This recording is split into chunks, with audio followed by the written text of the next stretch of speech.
This is Hidden Killers with Tony Brueski. Here now, Tony Brueski.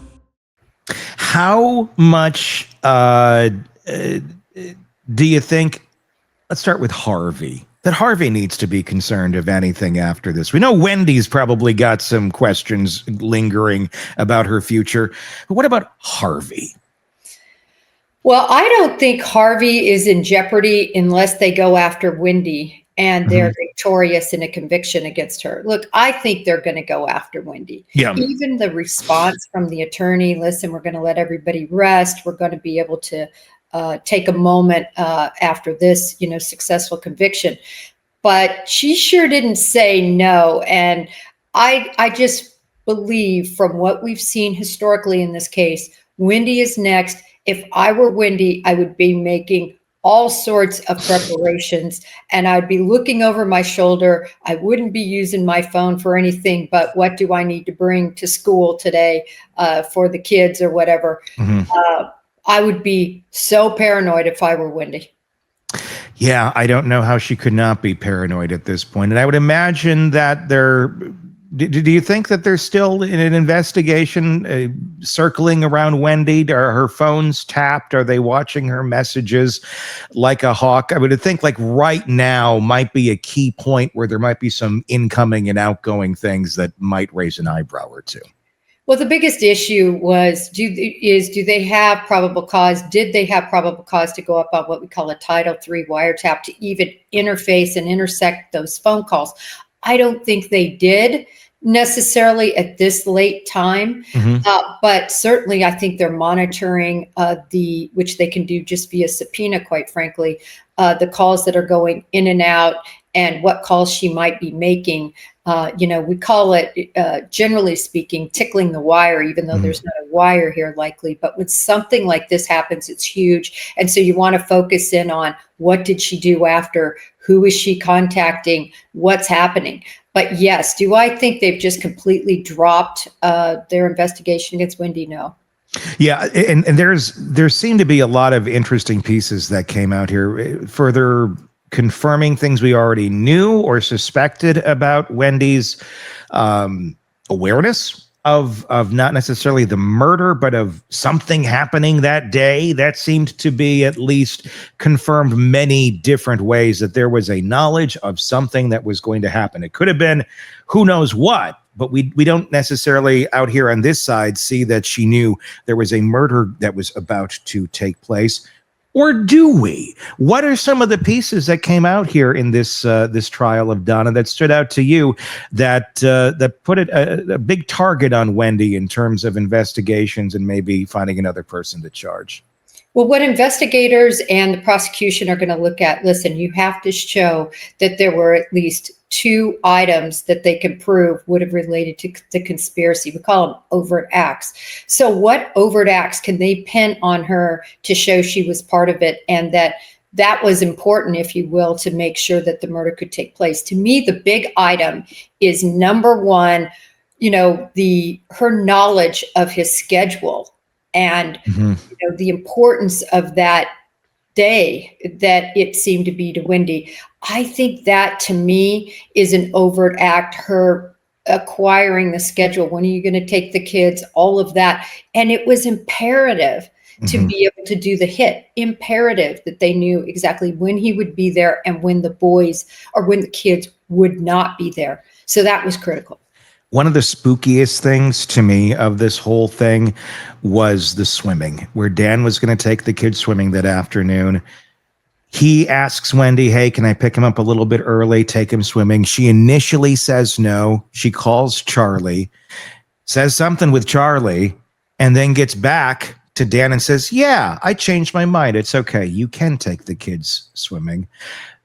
But one would have to assume this change of heart had something to do with knowledge that, well, that swimming's never going to happen anyhow because he's going to be dead by then. That all depends what Charlie said to her. We don't know that Charlie said, yeah, he'll be dead by then. Tell him whatever he wants. It could have been, tell him it's fine. And then she might have just said, it's fine. We don't know the answer to that. But on the surface, knowing full well what all happened here, that doesn't look good. I agree with you. And You know what, Tony, this is one of these cases. And again, the prosecution has done a great job up until now, or to this point, and I would expect they would continue. This is a puzzle. It's like if you can picture a huge puzzle, and you know what, there's still about 10 pieces missing to make the puzzle add up fully into the full picture of who was involved and how did Dan Markel end up dying. And in my opinion, at least 8 of those pieces are Wendi. You needed Wendi for those pieces. And so because of that, I think if they show that totality, Tony, like you just talked about, sprinkle in the swimming incident, of course, the drive-by, of course, the getting the liquor, all of that, I think a jury could end up convicting. Yes, it's a weaker case. It's a circumstantial case, but many cases are circumstantial cases. It doesn't mean they're weaker cases. I think they could get a conviction. I really think they're going to charge her. It makes you wonder what we haven't seen yet that is behind the scenes that they've just been holding there, like we don't need this for Donna. We don't need this for Charlie even. This will be helpful when it comes to Wendi. And we're just going to sit on this until then, until these pieces meet and we can finally add them in. The fact that it feels like, did they have any idea what their alibi was going to be in any of this, or did not feel like they were going to have an alibi in any of this, that they were literally reaching out to, Wendi was reaching out to her ex after acting very strange and go away. I don't want to be near you. I want space. I want this, but then I need to know where you're at this specific point in time, where you're driving, which happens to coincide to where my ex-husband is going to be murdered. That seems to be a little weird as well. Needing that information, needing to be back that day. Those are other key pieces to this puzzle. I guess my question is, did they have any sort of plan who they were going to try and pin this thing on, or did they think no one was going to ask any questions? Well, I think they thought that it was going to look so random and they were going to just play off this, random execution style shooting in a garage and hope that that would have some play. But it's never going to have play because you're going to have investigators thoroughly look at this deal. And remember, it took them a long time, Tony, I believe 2 years for charges because it was a complex case. And I think they got more and more confident that they were going to evade charges as time went on, but they didn't. And I really think it's just a case when you think you can outsmart law enforcement. I think that's part of what happened here. There was, of course, all the things that Wendi had called Dan and STD, angry enough to kill him. All these sort of things that came out in court. And yes, some, you get it. You're in a bad divorce. People say bad things. Not necessarily anything that necessarily means you're going to go murder someone, verbatim. And the angry enough to kill him, that's the same. Oh, I could kill him. That's not a murder threat. Was there anything that Wendi said this round that incriminated her further, or do you think she played her cards pretty safe with a lot of I don't remembers? I mean, she played them safe, but she did not come off as truthful, in my opinion. She came off as evasive. And, part of any deal involving immunity is full, honest cooperation, testimony. And I think she fell well short of that bar. But as you said, fairly safe. I think what looks worse is some of this online information that is coming out. For instance, this information regarding this writing class she was in, and just the horrible way she spoke of her ex-husband, Dan Markel. It's just so cold and so callous. I think that's going to work against her if she's charged. What are some of those things that you're finding online from that writing class? Just how she spoke of him. She kind of says, well, I didn't know really what to say about him. Do I call him my ex, or do I call him deceased? Or what do I call him? And she puts the two words together and it makes up another word. And she says, well, I guess I shouldn't call him that. Ha, ha, ha. I mean, it is so cold and so callous. Her overall discussion. But for me, what really got me was when she talks about marrying him. And she basically says she settled. She went with a guy that, she didn't love him, but that's okay, because don't all marriages end up without love anyway? So I guess I'll just marry him anyway. It just paints this picture of a miserable woman, a woman that was completely self-absorbed and who had absolutely no love for Dan Markel, maybe as early as years, the years prior when she got married. I mean, that's what she says. Mm-hmm. It's kind of a reflection in the mirror of Donna, just a younger version in a lot of ways is what it really feels like. Harvey might be considering his lucky stars that he's never been taken out when Donna felt like, because you got to look at this. Wendi was very close with Mom. I'm sure Mom said a lot of these things too. We're like, well, all marriages are this or that. You're doing it for this reason and that reason and not for that. You put up with this, you put up with that. Obviously not the right reasons, but the reasons a very unhealthy, sick individual would be in a relationship and how they'd pull the levers basically just for their own gratification. Wendi was doing exactly what she was taught, and I don't know that she knew or knows any different. She seems to be kind of a very spooky individual with that being the upbringing and that being how her brain works. I wonder if she finds herself spooky sometimes going, God, I'm a product of what that woman created, and I don't know how to break out of this. Well, Tony, you just led right into something else she reveals in her writing class. She talks about Mama.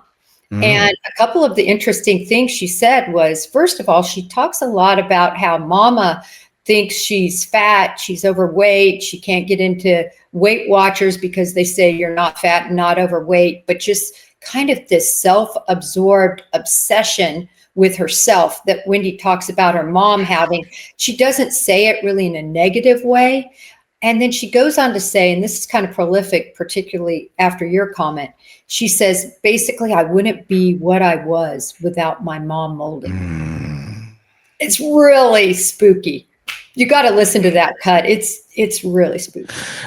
They are just a gross family, a very self-absorbed, sick family. One of the things that really got me more angry than so much of any other piece of this trial was learning that the Markels, the parents of Danny, had only seen their grandkids 3 times since the murder. So the thought process in the court system was, we're going to keep the kids with the murderer's family, and the family of the deceased doesn't have any rights to see their own grandchildren. It took like an act of literally legislation for them to be able to see their grandkids. That to me was really sick. And really, there's plenty of reasons for a responsible parent to restrict grandparent visiting, just like Danny was trying to do, because you have one grandparent trying to turn a parent against their own children. That's a good reason not to have grandma in the picture. Not these two. These two were just trying to share their traditions, share their lives, share their customs, share who they are as a family with their own flesh and blood. But these monster Adelsons over here, we're not going to do that. Can you speak to that at all? Yeah, when you look at it, this happens so often in cases, right? Whenever the surviving spouse, before the court, they are going to have full control of those children. And pretty much there's nothing that can abate that unless they're convicted or charged with something. So for that reason, the power was so much on the side of the Adelson board. And the Markels really didn't have any power without fighting, as you pointed out, tooth and nail, and look at the time that takes and so on. So unfortunately, that's usually how these play out. It's so sickening. I mean, it especially, that to me is a massive sign of guilt right there. If you were having something to do with this, and obviously she's innocent till proven guilty, she's never been charged. The fact that you would deny this, you're the dad of your kids and they're close to their family, to him over there, and you deny that then after your own damn family killed him.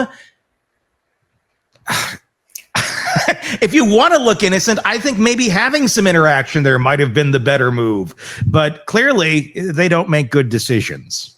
Well, Tony, let's go back again to this writing paper. Yeah. She actually talks about Dan Markel. And one of the reasons she married him was he'd be a good father. And she talks about the fact he was a good father. But yet she was willing to take the father of her children off the face of the earth in such a horrific way. So do you think she had any sort of empathy for those grandparents? No way. Her world is this big, and right in the middle of it is her face. I don't think she has empathy. I think that's the answer to it. And if she's a clone of Donna, empathy ain't part of the cards, and that's the sad reality. Obviously, never been charged with anything. These all just speculation and all of that. But yeah, I think at the end of the day, you're dealing with mini Donna, and we see that Donna doesn't seem to know any length to which she won't go for what she wants to get done. I would hope maybe Wendi can find some semblance of empathy to remain some part of her children's lives, because I'm going to guess there's going to be a bit of a break in there, or permanent separation going forward. Fascinating conversation as always about the Adelsons. Jennifer Coffindaffer, retired FBI special agent. Thank you for your insight. Want more on this case and others? Then press subscribe now and don't miss a moment of true crime coverage from Tony Brueski and the Hidden Killers podcast.